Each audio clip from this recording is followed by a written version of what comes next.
Queridos, como nós fizemos no culto pela manhã, iniciando uma série de mensagens no Sermão do Monte, no culto da noite nós também vamos iniciar uma nova série. Mas é uma série no livro de Jonas. Então já vai abrindo comigo lá.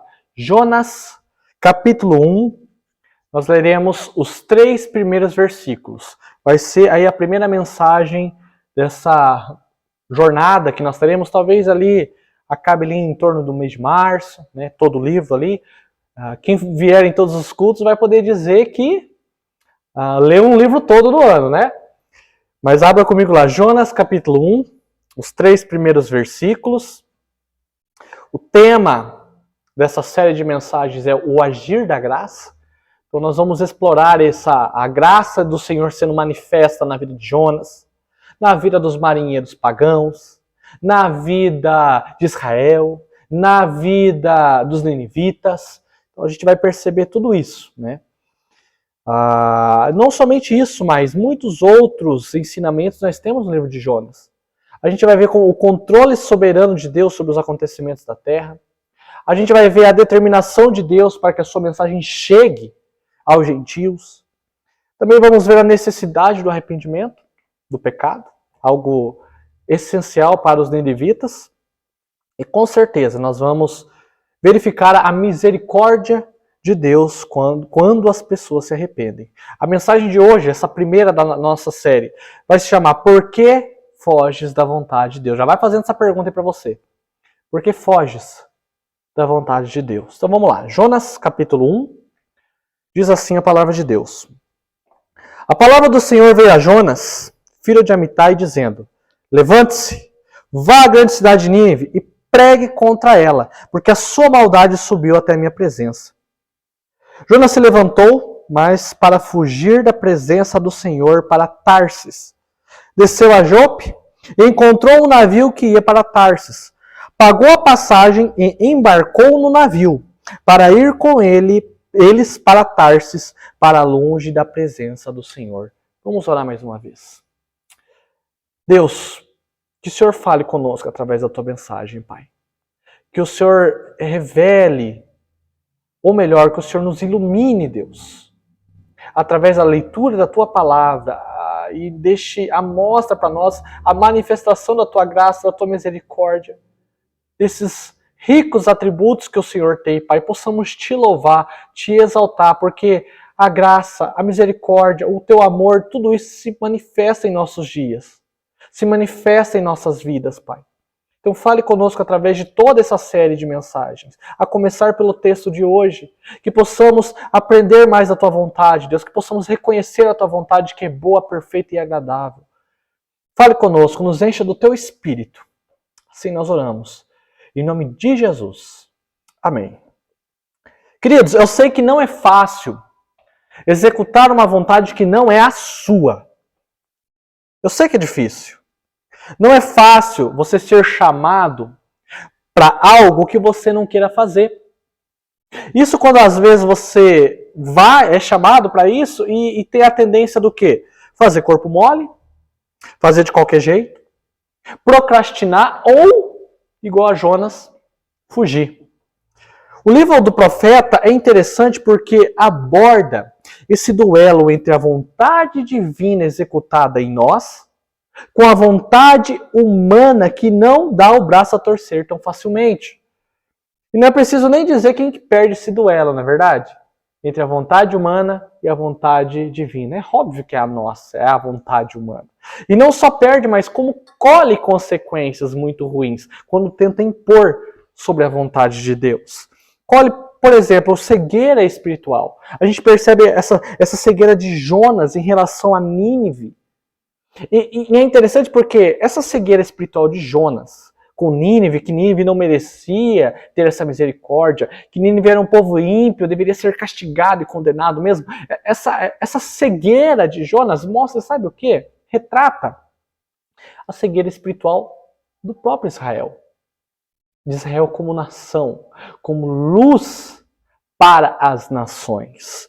E não somente isso, mas nós vemos nesse livro que tem mais consequências, a teimosia né? Os primeiros atos de Jonas são contrários às ordens ditas por Deus. A gente percebe a solidão, né? A gente verificaremos ali quando Jonas está no fundo do mar, o desespero por ele estar sozinho. Então tudo isso é consequência do homem tentar impor a sua vontade, de querer que ela seja prevalecida, quando Deus diz outra coisa. Por isso que o personagem principal do livro é Deus, não é Jonas. Jonas faz parte, ele é necessário da história para apontar aquilo que deve ter as nossas atenções, que é o Senhor. Jonas até então, meus queridos, já entrando aí para o contexto da passagem, Jonas até então tinha um ministério muito sossegado. Pelo menos a Bíblia não dá tantos detalhes da sua vida, além do que nós sabemos aqui no seu livro. E ainda a gente não sabe muita coisa, porque o livro de Jonas ele não tem o intuito de ser biográfico, né? A respeito de contar a respeito do profeta, da vida do profeta, mas ele mostra mais a relação dele para com Deus. Os problemas que ele ainda tinha na sua identidade como embaixador do Senhor. A gente vê que Deus escolhe o Jonas, aquele nacionalista roxo, e retrata como que foi perdido o papel de Israel como uma nação luz para as outras nações. Então Jonas, ele declara isso. E muito mais do que isso esse livro. Esse livro, além de declarar essa cegueira espiritual de Israel, os problemas de identidade como Israel, ele aponta para o leitor, ele aponta para mim e para você, para nos ensinar a respeito de tudo isso. Então quando a gente vai para o livro de Jonas, está falando de Jonas, mas a gente vê o reflexo de Israel, e também vê o reflexo em nossas vidas. Jonas, então, meus queridos, ele é citado em 2 Reis, capítulo 14, versículo 25. Ela conta que ele exerceu o seu ministério durante o reinado de Jeroboão II, no Reino do Norte. Que, naquela época, Jonas ele pregava sobre a expansão de Israel. Então, tempos gloriosos, tempos que ele está restabelecendo os limites. Embora o rei Jeroboão II tenha sido um rei muito mau perante ao Senhor, ele fez o Reino do Norte crescer. Foi em tempos prósperos. E Jonas pregava isso, né? Tempos ali de expansão. Ele prega mensagens diferentes dos seus contemporâneos, que é Oséias e Amós. E por que isso é importante saber, queridos? Porque isso vai explorar exatamente o que nós queremos hoje como tema, que é a vontade do Senhor. Por quê? Jonas pregava bênçãos. Jonas pregava o aumento de Israel, prosperidade, até o momento que Deus o manda pregar juízo. Que Deus o manda pregar castigo, pecado. Ele não estava habituado com esse discurso. Proferir palavras de correção, de pecado, não é fácil. E ele vai ter que mudar o discurso. Há coisas que acontecem em nossas vidas que nós não queremos aceitar, porque nós somos teimosos. Isso quando Deus, às vezes, é tão específico e nos mostra que, além de teimosos, nós somos cegos. Não identificamos porque não temos, talvez, uma conexão com o Senhor. Não temos intimidade. Eu te pergunto, como você tem encarado até hoje a vontade de Deus sobre a tua vida? O chamado que você teve ou o chamado que você tem? Os acontecimentos que ocorreram sobre você, como você tem encarado tudo isso? O livro, ele apresenta o controle soberano de Deus sobre os acontecimentos de todas as coisas. E isso inclui eu e você, isso inclui a minha vida e a sua vida. Mas por que então, quando confrontados, corremos o risco da desobediência, da fuga? Nós calculamos a rebeldia, a gente paga para ver, igual Jonas. Às vezes o orgulho, o apego, a dependência, talvez o medo. E muitas outras coisas que podem ser frutos de pecado, estejam impedindo de você enxergar o propósito muito maior de Deus para a tua vida. Da vontade dele sendo estabelecida em você. Você vê o caos na sua vida e o que você decide? A rebelião. A fuga. Você vê a sua vontade sendo contrariada, você foge. O Senhor já te mostrou algumas perdas, algumas renúncias que são necessárias, e você sabe disso, mas não aceita. Percebe como esse primeiro ato de Jonas revela tanto de Israel, revela tanto de nós em relação à mudança, em relação a vontades contrariadas, a relação à ordem de Deus. Nessa noite eu quero, sobre o início dessa história, eu tive que dar uma contextualizada para a gente poder entender até mesmo as próximas mensagens, mas eu quero que nessa noite, sobre essa história, nós saibamos que não podemos fugir do Senhor, e muito menos se rebelar, mas acreditar que a vontade dele, que a Escritura diz ser boa, perfeita e agradável, é a melhor escolha que podemos ter, o melhor caminho que podemos trilhar, o descanso que precisamos, estarmos com o coração aberto quando Deus chama e quando Deus ordena, porque ao contrário disso, meu irmão, minha irmã, perca de tempo. E o enredo desse livro nos mostrará sobre a vida de Jonas, que como contrariar a Deus e contra a sua vontade é uma perda de tempo. Por isso, eu queria trazer algumas lições para as nossas compreensões, né, para podermos estar mais aprofundado com o que Deus quer falar conosco através da sua palavra. Detalhes que o autor deixou. E tendo a nossa temática como vontade de Deus, eu quero trazer aqui como, primeiro, a vontade de Deus nos tira da zona de conforto, como a vontade de Deus, ele nos mostra propósito, né? A vontade de Deus sempre tem um propósito. E terceiro, que eu acho que Jonas não compreendeu, que como a vontade de Deus sempre se cumpre. Por mais que a gente se esforce, pelo contrário, a vontade de Deus sempre se cumpre. Então vamos lá para o primeiro, a primeira lição, que a vontade de Deus nos faz sair da zona de conforto. Versículo 1 e versículo 2. O comissionamento de Jonas. Vamos dar ênfase no versículo 2, metade dele. A gente fala o versículo 2a, que é o quê? É o início com a metade do versículo. Diz assim, né, primeiro versículo 1. A palavra do Senhor veio a Jonas, filho de Amitai, dizendo. Aí a gente vai focar no 2. Que diz assim, levante-se, vá à grande cidade de Nínive. Muito interessante isso. Nínive era a capital e a principal cidade do Império Assírio. Ficava em torno ali de 800 quilômetros longe do nordeste de Israel.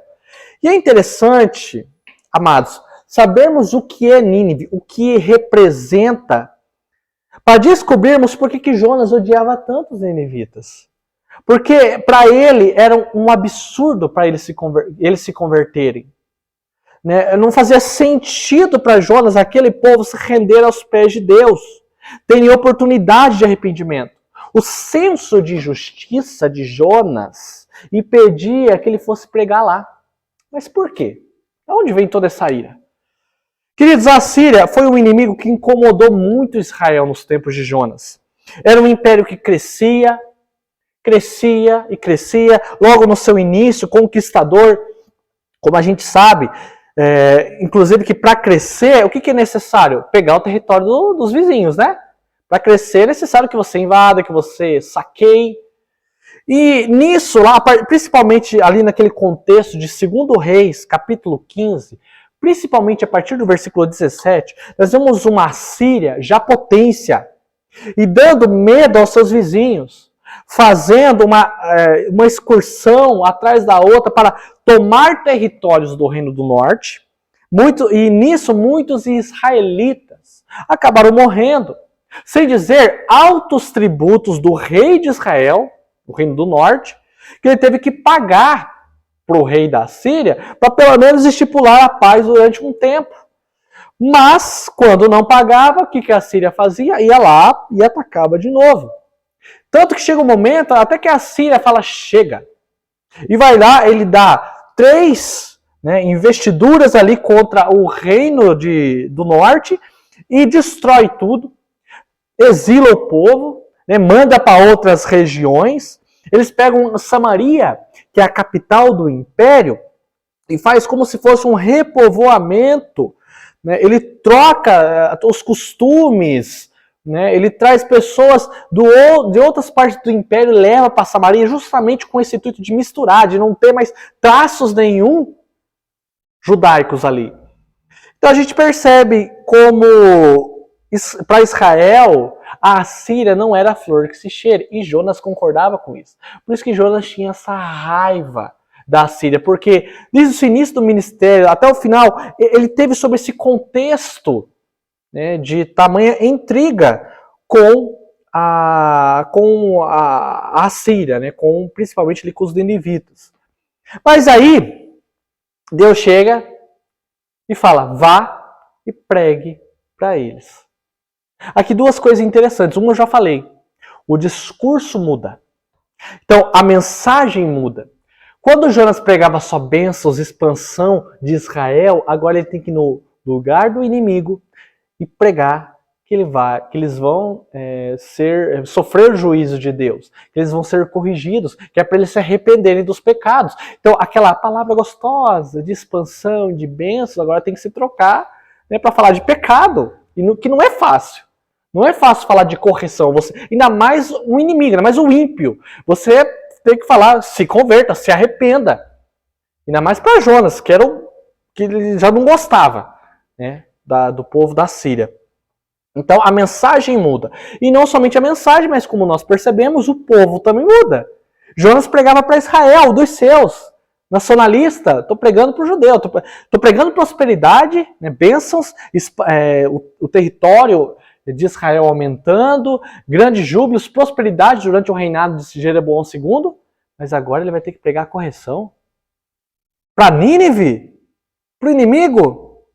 Percebam a mudança, tanto de discurso quanto de local, e também de destinatário. Deus tira Jonas da zona de conforto. Quando o profeta achou que a sua vida, o seu ministério seguiriam um rumo que ele esperava, o Senhor vem e fala, nananina não. Ele traz desafios para o profeta com o fim de cumprir a sua vontade. Aliás, como nós estamos explorando essa ideia de zona de conforto, nós devemos saber o que é a zona de conforto.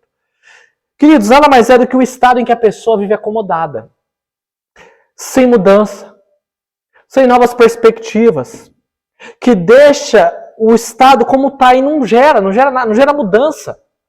O Senhor faz com que o profeta mude.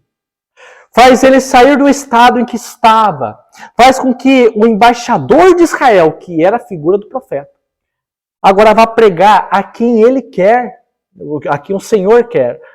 E alcançar a quem ele quer, nem que seja preciso mandar um nacionalista roxo para essas terras. Se tiver que fazer, Deus faria. Ao olhar essa situação, eu sou levado a refletir e eu te convido a essa mesma reflexão. Será que eu estou afundado na minha zona de conforto? Não admito, não concordo, não quero ouvir a Deus. Porque isso vai me trazer mudanças, isso vai me trazer renúncias e eu não quero essas coisas. Será que o seu coração não está assim? Queridos, não é sempre que a nossa vontade prevalece. Na verdade, a nossa vontade nunca prevalece, sempre é de Deus. Mas às vezes Deus concede misericórdia e realiza aquilo que queremos. Só que talvez não permaneça para sempre. O Senhor nos leva a ocasiões que geram mudanças. Mudanças em que sentido? Talvez mudança como pessoa. Sabe quando Deus tira uma pessoa da sua zona de conforto para mudar ela? Mudar o orgulhoso que deixa o caminho de orgulho para deixar ela humilde? Sabe a pessoa solitária que vive solitária, mas não gosta dessa solidão e tal, mas que faz com que a pessoa que fique na solidão deixe isso e comece a relacionar com as pessoas. Volta a relacionar com a família, com amigos, com os colegas. A pessoa muda, ela deixa de ser de ficar lá dela e não quer saber de ninguém, para alguém que se relaciona, cria vínculos. Deus muda a pessoa vingativa, que deixa a vingança para demonstrar misericórdia. O Senhor faz com que Pessoas feridas, saia da zona de conforto para fazer elas deixarem as feridas, deixarem os bloqueios e se permitir continuar tentando. Deus leva pessoas a lutar contra raiva, contra mágoa, contra emoções e contra traumas. Deus faz com que façamos ações que muitas vezes a gente não quer fazer. Mas Ele tira da zona de conforto e faz com que a gente faça. Ações também que são necessárias ser realizadas. E que por algum motivo você estava numa vida de pecado, não queria saber, e você é impedido, ou se sente impedido ali de realmente criar vergonha na cara e começar uma vida santa. Deus tira a gente da zona de conforto para levar a essa santidade. Vira e mexe. Eu sempre conheço alguém que talvez era da igreja, era cristão, aí vai para o mundão, se afasta de Deus, vira as costas, aí eu encontro a pessoa reconhece, assim, eu sou pecador, né? Eu estou errado, né? Eu queria até voltar, eu queria voltar para a igreja, eu queria voltar àquele estado que eu estava antes, mas eu não consigo. Não é fácil sair do mundão, sabe? A pessoa não quer sair da zona de conforto, ela não quer sair das benefícios, né? É o que ela acha que o mundão contribui ou dá para a vida dela, que ela acha que é algo bom, mas de bom não tem nada, né, espiritualmente falando, e para a vida dela, só que ela não consegue sair. Por quê? Porque está tão gostosa aquela zona de conforto, que sair para ir para a santidade, para voltar para a igreja, é só com um pontapé inicial, é só saindo da zona de conforto, para a pessoa conseguir ir até Cristo e realmente começar uma vida santificada, deixar para trás a luxúria, deixar para trás bebedeira, deixar para trás uma vida de lascívia. Tem que sair da zona do conforto, é necessário se posicionar. Não quero mais ser desse mundo. Se eu estou com vontade de voltar, se eu já reconheci como pecado, eu vou voltar, porque é o melhor para a minha vida. É esse pensamento que quem está nessa zona de conforto, que ainda não recebeu uma plena conversão, é necessária. Queridos, negue-se a si mesmo. Aquela mensagem de Cristo. Negue-se a si mesmo. É negar a sua vontade. Negar aquilo que você é conformado. Aquilo que está te levando para a lama. Tome a sua cruz e as consequências desse ato quando você segue a Cristo. E aí sim, por último, ele fala: e segue-me. Perceba como o convite de Jesus é um convite para sair da zona de conforto, para gerar mudança. E uma coisa eu digo, as recompensas de sair dessa zona de conforto, as recompensas em obedecermos à voz de Deus são imensuráveis. Ele sabe como nos orientar e liderar de forma perfeita. O nosso relacionamento com Jesus passa por vários momentos diferentes. Algumas como se ele nos tirasse da zona de conforto, e outras como ele mesmo fosse o próprio conforto, mas aqui o conforto que eu digo é um lugar de descanso, um lugar de paz, um lugar que nós podemos repousar. Há momentos que ficamos apenas como está, enquanto há momentos que Cristo nos chama a desafios, a uma fé provada, a um caráter transformado. Ao analisar o início desse enredo, vemos que a vontade de Deus não apenas nos tira da zona de conforto.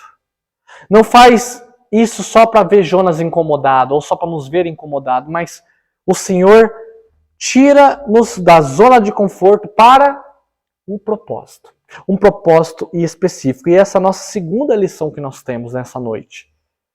A vontade de Deus sempre estipula um propósito, mesmo que não entendamos. Aí é a segunda parte do versículo 2 que nós lemos no início. Então, o início do versículo 2, ele diz, né? Vá até Nínive. E aí está o restante. E diz, e pregue contra ela, porque a sua maldade subiu até minha presença. Naquela ocasião, só havia um jeito para Nínive se salvar, com a pregação. A maldade era muita. Um exército truculento que não tinha misericórdia de seus inimigos, um povo ímpio. E só a pregação daria um destino diferente para eles. Algo muito parecido mas ao mesmo tempo muito diferente, que aconteceu com Sodoma e Gomorra. Sodoma e Gomorra também teve muita maldade. Isso ele é o que ele tem de semelhante com Nínive. Teve muita maldade e essa maldade chegou até o Senhor. Mas percebe como para Sodoma e Gomorra, conforme a sua vontade, ele não quis dar essa chance, essa misericórdia. Mas para Nínive o Senhor ia dar, ia conceder misericórdia. E o profeta tentando, achando que podia impedir esse acontecimento. A maldade chegou até o Senhor, mas o destino de Nínive era diferente de Sodoma e Gomorra. Amados, uma coisa que eu queria destacar nesse ponto é que perceba que Deus não dá muita explicação, não. Ele é curto, ele fala, levanta, vai a Nínive e prega, porque a sua maldade chegou até mim. Deus não trabalha anos com Jonas, dá visões, sonhos, detalhes, anos de experiência, seminário, para a missão em Nínive. E ele não dá muita explicação, não. Ele fala, vai, levanta, vá até Nínive e pregue. Deus não trabalha preparando Jonas. Ele não dá muito detalhamento. E, queridos, isso é muito comum, isso é muito semelhante a nós, que às vezes a gente espera tentar entender. A gente espera detalhamento. Nós somos um povo acostumado a fazer só o que faz sentido. Se não entendo, eu não quero. A fuga de Jonas é um retrato da nossa indisposição com autoridade, com direção, com ordenança. Não é incomum o sentimento de questionarmos a Deus. E quando eu falo aqui questionar, eu não falo questionar no sentido de reprovar, mas no sentido de por quê? Por quê? O que eu vou ganhar com isso? Dá mais detalhes. Não faz sentido. Não entendi. Amados, mesmo que doloroso às vezes, encontrar e aceitar o propósito de Deus por trás do que Ele nos manda fazer, encontrar e aceitar o propósito de Deus por trás do que acontece conosco é o melhor caminho. O Senhor chama Jonas, comissiona Jonas, tira-o da zona de conforto para um propósito. Pregue para Nínive. Não é Damasco, não é o Egito, não é Jerusalém, mas Nínive. E ele ainda não entendia isso. Ou talvez entendia, só não queria aceitar. E a gente vê que como um coração endurecido com Deus não aceita. Não escuta, não entende, não quer saber, nem de vontade de Deus e muito menos de propósito. O resultado aí é óbvio, é quebrar a cara. É acumular frustrações e motivos de rebelião contra Deus que não era necessário ter. Como eu disse no início, nesse duelo, quem perde é o mais fraco. Quem que é o mais fraco? Eu e você, né? Todos nós. Por isso a necessidade de Cristo na minha vida. Por isso a necessidade de Cristo na sua vida. Por isso a necessidade de Cristo na vida de todos. Pois quando vamos a Ele, estamos em repouso, nós encontramos sentidos, nós confiamos nos propósitos mesmo sem entender.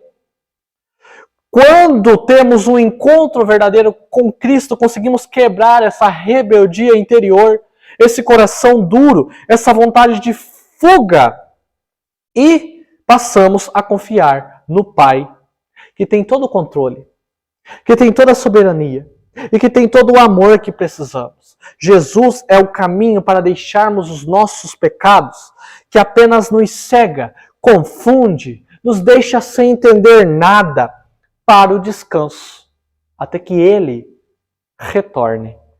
E ainda tratando nesse ponto, sobre propósitos da vontade de Deus, que a gente não entende, que o Senhor não dá muitos detalhes, eu me lembro de Abraão. Abraão e seu chamado. Lá em Gênesis 12:1, o Senhor disse a Abraão, saia da tua terra, da tua parentela e da casa do seu pai e vá para a terra que eu lhe mostrarei. Deus não dá muitos detalhes além disso. Ele chama para ir. Com fé, Abraão, Abrão, ele ouve a Deus e cumpre a sua vontade. Sai da terra dos teus pais, sai da sua vida pacata. Isso, ele sai da zona de conforto. Abraão alcançaria a promessa de Deus para os seus descendentes se continuasse habitando com os seus pais? Talvez não. A vontade de Abraão não prevaleceria, obviamente. Isso nem precisamos discutir, mas percebam, o que moveu Abraão foi acreditar que Deus tinha um propósito para ele. Uma promessa que tornou-se aliança. Portanto, meu irmão e minha irmã, em algumas ocasiões é necessário ouvir a voz de Deus e apenas obedecer, crendo que tem um porquê, crendo que tem um propósito, mesmo que você não entenda no início, mas certamente um dia entenderá. Seja propósito para algo que acontecerá ainda na sua vida, um chamado que você teve, uma mudança que você vai ter que fazer, algo muito específico para você. Seja propósito para algo que está acontecendo nesse momento, uma enfermidade que está sobre a tua vida, ou a vida de algum familiar seu, de alguém próximo. Seja uma provação, seja uma tribulação sobre a tua vida. Seja propósito de algo que já aconteceu. Perdas. Você perdeu o teu emprego. Você perdeu alguém muito querido. Está de luto. Propósitos de Deus para as nossas vidas devem ser assuntos constantes na vida de oração. E além disso, algo que a gente aprende muito específico com isso de propósito de Deus, que nos convoca a refletir a respeito de missão. Dos propósitos que o Senhor tem para a vida de cada um aqui na missão. O valor que damos para a missão. As pessoas serão alcançadas a partir de nós. O nosso coração disposto para isso. Percebam que Jonas foi seletivo. Opa, para Israel eu prego. Nínive. Acho que Nínive não dá. O Senhor não nos chama para ser seletivos. O Senhor nos chama para uma missão. O Senhor nos chama para um propósito. E por último, meus queridos, além do Senhor, a vontade do Senhor nos tirar da zona de conforto. Além do Senhor nos tirar da zona de conforto para um propósito, saiba de algo, que é o terceiro ponto, que é o versículo 3. O propósito de Deus vai se cumprir. Tá bom? A vontade de Deus se cumprirá, não importa o esforço que você faça para o contrário. O versículo 3 é algo muito interessante. Jonas se levanta. E aqui é interessante por quê? Porque esse ato de se levantar e se colocar disposto, né, o próprio hebraico, ele diz que Jonas, ele acordou enérgico. Algumas versões falam se levantou. Né? Outras diz que ele se dispôs. E realmente eu acho que a ideia de se dispôs é melhor, porque traz essa ideia que ele acordou enérgico. Ele acordou com vontade. Mas para fazer o contrário. Acordou decidido fazer o oposto que Deus tinha mandado. Ele decide fugir da presença do Senhor. E interessante que Jonas se levanta para fugir da presença do Senhor, para ir a Tarsis. E aqui, percebam, amados, que é repetido 3 vezes nesse versículo a palavra Tarsis, para destacar que Jonas não estava mesmo indo para Nínive, que ele estava convicto não fazer a vontade de Deus. Jonas então desce para Jope, ele encontra um navio, ele paga. Olha onde chega a rebeldia humana. A rebeldia de Jonas, ele tira dinheiro do bolso para não fazer a vontade de Deus. Ele tira do seu sustento para não fazer aquilo que Deus tinha mandado ele fazer. Interessante a gente notar essas ações. Se levantou, né, se dispôs, pagou, para a gente perceber o que a rebeldia, o que a cegueira estava fazendo com Jonas, a cegueira espiritual. Para estar longe da presença do Senhor, aqui 2 vezes é destacada a motivação de Jonas. Queridos, e é algo muito interessante a gente saber, porque provavelmente Jonas estava em Samaria ou Jerusalém, a gente não sabe aonde que Jonas estava, mas ele desce para Jope. Então ele estava em algum lugar lá para cima, ele desce para Jope. Só que Nínive ficava mais para o norte. E ele vai para Tarsis, que é aqui. Então Jope, ele desce, né, ele estava na nossa cidade, desce para Jope. para ir para Tarsis. Só que o destino dele era aqui. Ou seja, ele vai para completamente o oposto. Tarsis ficava lá no Mediterrâneo, lá no sudoeste da Espanha, enquanto é o lado oposto onde Deus tinha mandado ele ir. Queridos, ainda não chegamos no final da história, embora saibamos o que vai acontecer. E eu quero que nesse ponto a gente preste atenção no esforço de Jonas em fugir do seu chamado. O autor traz detalhes com essa intenção, a vontade dele em não realizar a vontade de Deus já proposto claro para ele. Em sair da sociedade onde estava. Ele paga para passar em um navio do outro lado, direção oposta. Olha essa disposição de Jonas, eu penso, olha até onde vai a rebeldia de alguém. O esforço para manter-se na teimosia, quando seria muito mais fácil aceitar, crer e confiar. Essa história mostra já no início que não importa quanto você fuja, você jamais sai da presença de Deus. Ele vê tudo, ele está em todo lugar, e por mais que você esteja se esforçando para impedir, para adiar alguma mudança, alguma renúncia na sua vida, um comissionamento, um chamado, um propósito do Senhor sobre você, não perca seu tempo. Não perca seu tempo, porque Deus cumprirá o que tem que cumprir. Para de fugir. Nessa queda de braço, você perderá. Jonas se esmerou tanto para correr, mas sabemos que no fim não adiantou. Uma vez Calvino disse: seja o que for que Deus tenha que fazer, inquestionavelmente o fará, se Ele tiver prometido. Para de rebeldia. O Senhor espera de nós discípulos obedientes. Discípulos piedosos, atentos à voz de Deus, íntimos com a tua palavra. Todo esforço que você faz para ir contra a vontade dele será uma arma usada contra você mesmo. Negue-se a si mesmo. Tome a sua cruz e siga Jesus. Renuncie os seus desejos teimosos que ainda está em você. Transforme sua vida. Siga o caminho que Deus mandou seguir. Não queira pegar o seu navio e ir para Tarsis. Aproveite enquanto há oportunidade. Deixe que o agir do Senhor conduza a sua vida. Deixe que a tua palavra majestosa traga os direcionamentos que você precisa. Os propósitos verdadeiros. Quanto mais foge de Deus, quanto mais você foge de Deus por raiva, por mágoa, por desapontamento, mais perto você está do teu próprio fim. Por isso o Evangelho é o que nós precisamos. Nele encontramos Cristo, a sua obra, o seu amor, o seu sacrifício e principalmente a promessa da sua vinda, do seu retorno. E que quando ele voltar, não encontre homens e mulheres que decidiram fugir. Decidiram viver sobre as vontades que foram propostas no coração tão enganoso, tão falido. Por isso que a série dessas mensagens é o agir da graça. Porque a graça irresistível do Senhor, que vai atrás daquele que mais longe está, alcança o coração da pessoa mais dura, muda, transforma e faz aquilo que lhe aprover.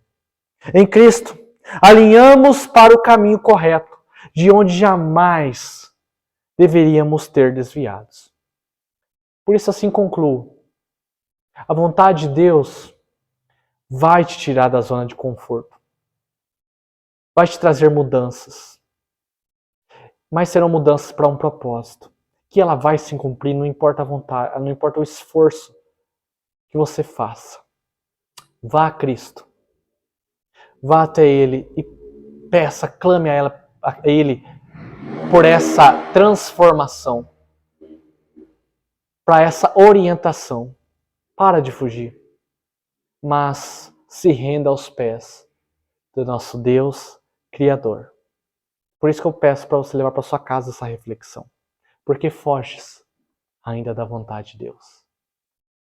Creia. Confie. Mesmo que você não entenda. Mesmo que não exista tantos detalhes. Descanse, repouse em Jesus Cristo. Ele é o refúgio que nós precisamos. A vontade de Deus vai te tirar da zona de conforto em algumas ocasiões. A vontade de Deus vai te levar para propósito e ela vai se cumprir. Não importa o que você faça. Que Deus te abençoe, que possamos aprender cada vez mais nas próximas mensagens, o enredo de toda essa história. A gente vai ver como que Jonas teve que passar por uns perrengues para perceber esses 3 pontos que nós temos só no início, só nos 3 primeiros versículos desse livro. Que Deus te abençoe grandemente. Amém.